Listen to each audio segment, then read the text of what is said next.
At the time we approached Lucasfilm, it was generally understood that there would be no more Star Wars films, and the comics franchise was dead. Both Cam and I saw that as a golden opportunity. Then, when Lucas gave us carte blanche to imagine the post-Return of the Jedi Star Wars universe, I leaped at the opportunity to explore the mythological underpinnings of the Force. A Jedi, from the beginning, must do what most men cannot: develop a sensitivity to the very existence of the Force. He must actually feel his oneness with it, feel it intangibly flowing through him, and then his conscious awareness must join the Force, so that the knowledge available through the Force becomes his own.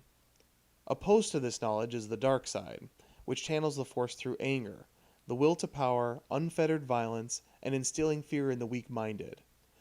Luke's father followed that path to power, and to his own destruction. Thus it seemed to us, and to Archie Goodwin as well, there would inevitably arise a story of what happens when a Jedi Knight takes it upon himself to enter and investigate the dark mind of his father. Theoretically, this could be an epic story exploring the deeper meaning of Star Wars, a character story beyond blasters, lightsaber duels, and explosive warship battles among the stars.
What were Star Wars comics like in the 90s?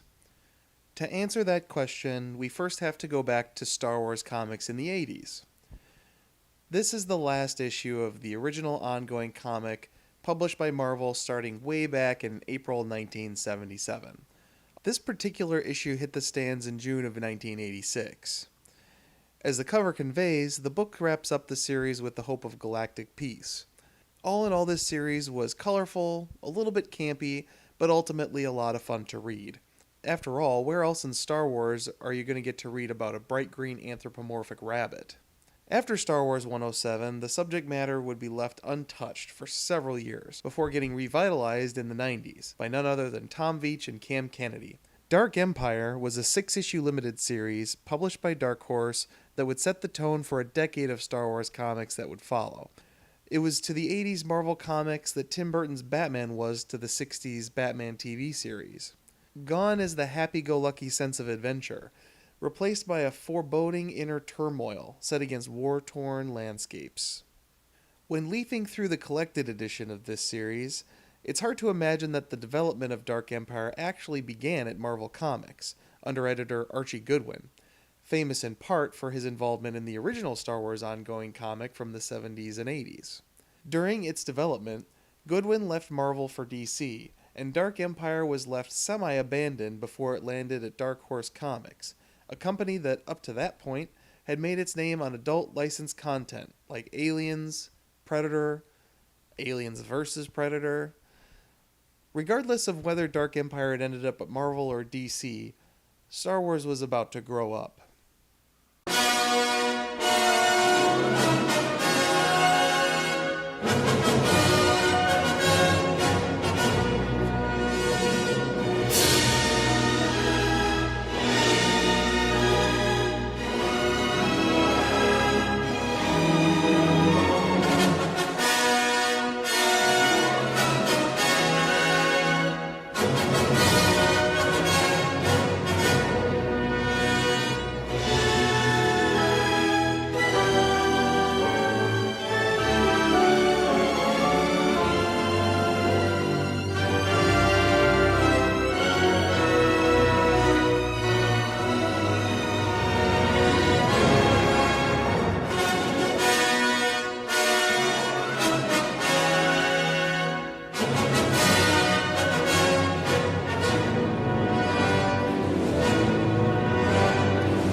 The story opens with the Millennium Falcon navigating the rubble of the Republic and Imperial fleets in orbit around Coruscant. Starship wreckage, dead ahead, thrusters full right. Right off the bat, you notice Cam Kennedy's impressive watercolors. Dark Empire is one of the darkest chapters in the Star Wars Expanded Universe, and you can really feel it in the art, and its use of muted greens, browns, blues, and magentas. It's definitely unlike anything you see in modern mainstream comics, which use digital coloring to, in my opinion, mix success. Okay, Chewie. Buckle up, everyone.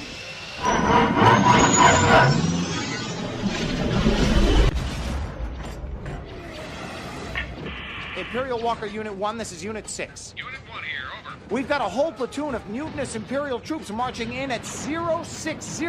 We're taking heavy fire. Looks like they're going on the offensive. Copy that, Unit 6. Stay on target. We got a squadron of TIE fighters dropping out of orbit. They'll blast those mutineers into rancor food.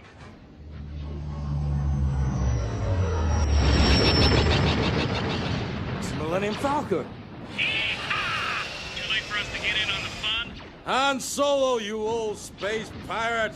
Once on the ground, our heroes quickly find Luke, who is depicted in an ominous silhouette. I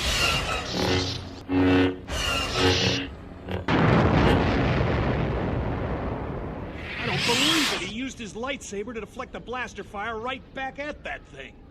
Size matters not. The only difference is in your mind. Watch.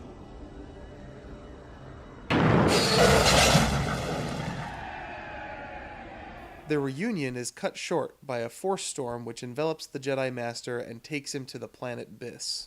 On Biss, we learn that the leader responsible for reinvigorating the Imperial remnant and wreaking havoc on the New Republic is none other than Emperor Palpatine himself.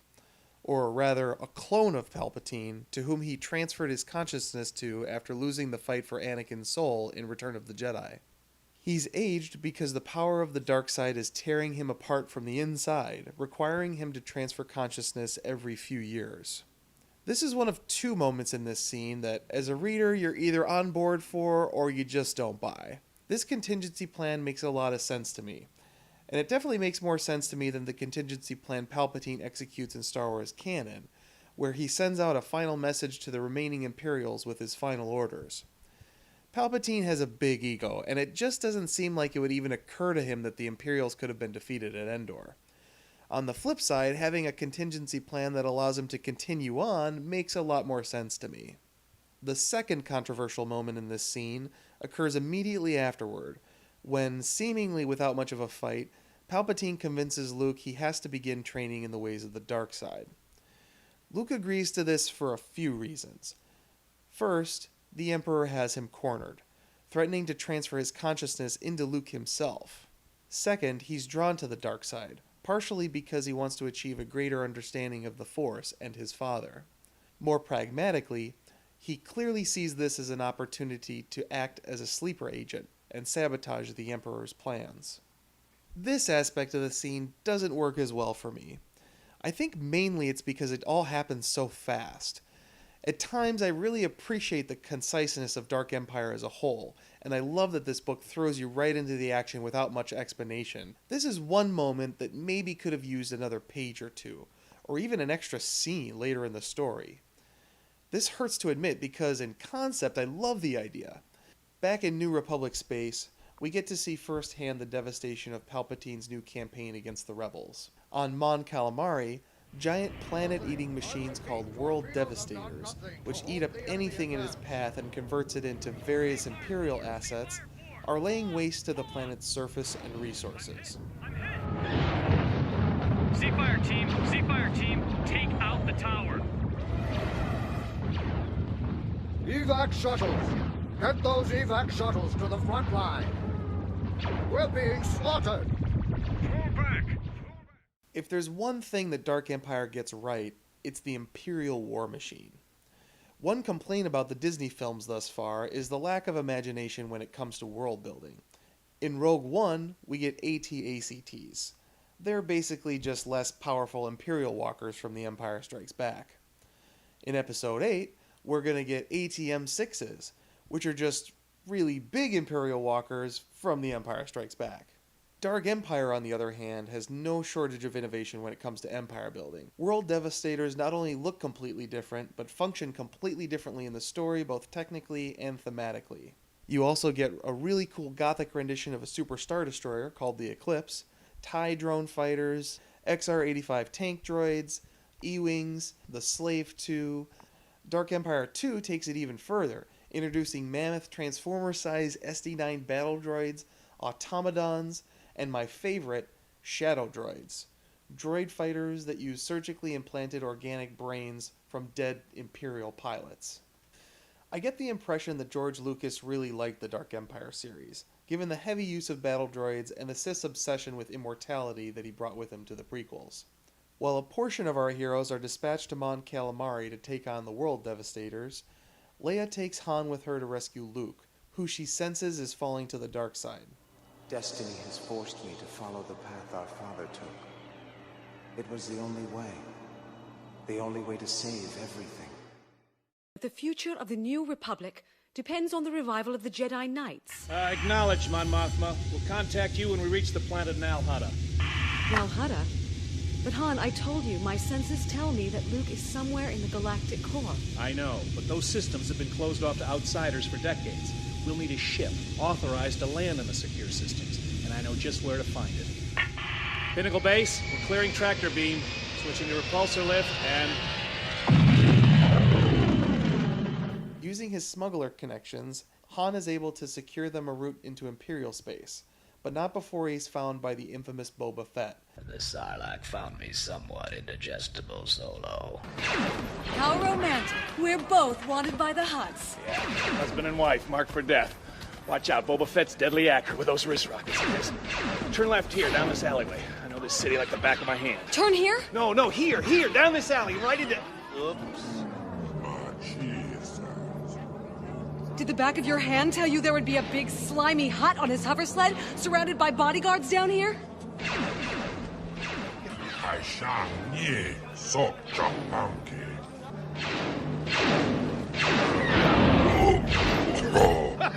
at that, Boba Fett hit that fat slug of a Hutt instead of us, knock him right off his floater. Come on, there's our chance. Get on board. In rereading the graphic novel in preparation for this review, Han and Leia's story arc throughout this book is what impresses me the most. Han is appropriately sardonic throughout, and his character appropriately has all the best lines. You won't lose me that easy, Solo. Dengar! Is that you, Dengar? Haha, well, I must be moving up in the world if I'm attracting a better breed of bounty hunter like you. Keep talking, Solo. Just want you to know it's me that finally got you. Dengar out. Oh boy, this is not good. Let's get to the shoot faster. Sala. Who's the lady? Oh, this is, Leia. Han and I are married. My condolences, dear. But he's a scoundrel. She likes scoundrels, Sala. Listen, Furface, if you'd let me cut off some of that rug you're wearing, we could make ourselves a rope and get out of here a lot quicker. Come on, I ain't that heavy. Han has a tendency in the expanded universe to feel a lot like a dad and husband, more so than a smuggler and a scoundrel. A storytelling problem The Force Awakens avoided by setting up Han and Leia as being separated. Dark Empire, on the other hand, owns this relationship and writes through it rather than writing around it. He's still the same smuggler we know and love, but rather than being more mellow, he's actually more on edge, being very protective of Leia and his children, oftentimes in situations where he's completely out of his element. For example, after escaping Nal Hutta, Han and Leia make their way for the deep core, where they're quickly captured by Luke Skywalker. Must rate pretty high to get the Emperor's personal bodyguards, old buddy. I told you that my destiny was not yours. I can see you've really gone off the deep end this time, kid. Looks like being a Jedi was just too much for you. Be quiet, Han. There are things far beyond the mind and powers of a space pirate. Things you'll never understand. Hey, wait a minute. I can read a face, farm boy. Han, take it easy. Han, put away your blaster. We're leaving here now. This time you're coming with us. Hey! You leave me no choice. You really get an understanding of his fear from what he could lose in the midst of an epic confrontation of the light side and the dark side, two sides of which he has no real grasp or appreciation for. On the flip side, Leia's character in many ways is the driving force of the entire miniseries. Unlike later expanded universe stories, which pigeonhole her into the role of politician first, Jedi adept second, Dark Empire treats her as the powerful force wielder that one would expect her to be after Return of the Jedi, and she takes complete control of the narrative. You freed yourself from the Emperor, Leia. Get Han. We're leaving. Your Jedi power, added to my own, has helped me break the grip of the dark side. The Emperor is toying with you, Luke. Yes, he may think so. But look, here's R2. I've hidden the master control code in his circuits. Here, Luke reveals himself and explains his plan.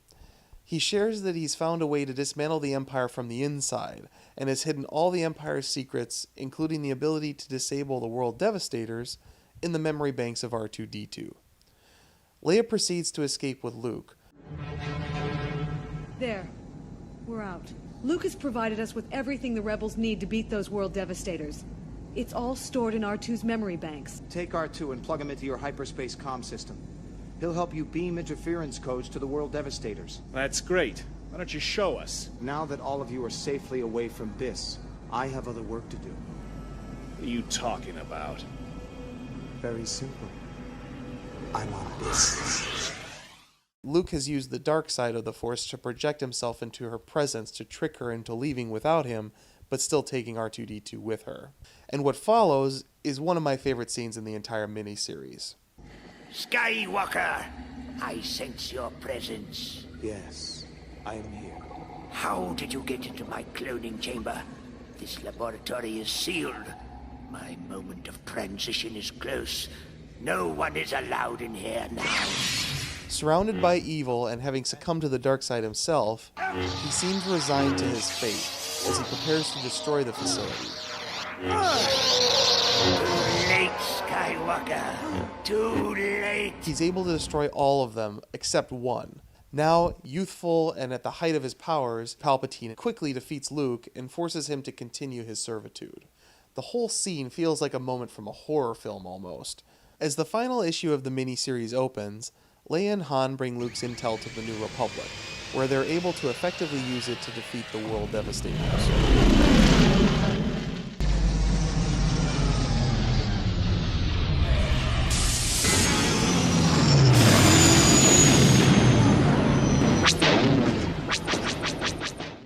Upon their defeat, Palpatine arrives in New Republic space in the Eclipse, where he generates a force storm that begins ravaging the New Republic fleet. Leia boards the Star Destroyer quickly thereafter, where she faces Luke and helps him rejoin the light side, at which point they use their power together to reroute the storm and destroy the Emperor aboard the Eclipse, escaping just in time and bringing the saga of the resurrected Emperor and Luke's experiment in the dark side to a close. That concludes what, in my opinion, is one of the best Star Wars comic series from the 90s. While it effectively set the tone of Star Wars comics over the next decade, as well as generating 2 sequels in and of itself, the series was definitely as divisive as it was definitive.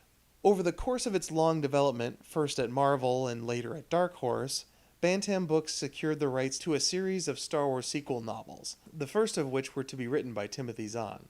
Zahn appeared to have problems with the story, not least of which because it created complications with the continuity he was establishing in his first Star Wars novel, Heir to the Empire.